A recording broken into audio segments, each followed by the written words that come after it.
আমরা সলিউশন শুরু করি। লিখে নেব, দেওয়া আছে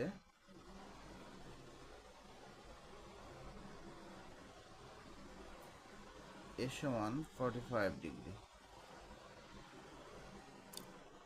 তাহলে আমরা শুরু করি লেফট হ্যান্ড সাইড দিয়ে। লেফট হ্যান্ড সাইডে আছে sin 2a, sin 2 into a এর মান কত? 45 ডিগ্রি। sin 2 ইন্টু 45 অর্থাৎ 90 ডিগ্রি। আমরা জানি sin 90 ডিগ্রি মান 1। তাহলে লেফট হ্যান্ড সাইডে বেরোলো। এবার আমরা রাইট হ্যান্ড সাইড দেখবো। এখানে রাইট হ্যান্ড সাইডে কি বলছে? 2 tan a by 1 plus tan square a। তাহলে 2 tan a সমান 45 ডিগ্রি বাই 1 প্লাস tan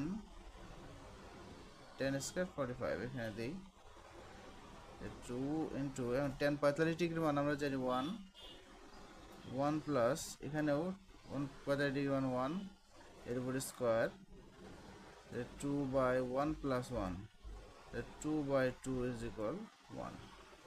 তাহলে এটা হলো আমাদের রাইট হ্যান্ড সাইড। তো দেখা যাচ্ছে লেফট হ্যান্ড সাইড 1 বেরিয়েছে এবং রাইট হ্যান্ড সাইড 1। তাহলে আমরা লিখতে পারি left hand side is equal to right hand side. এটা আমাদের দেখাতে বলা ছিল।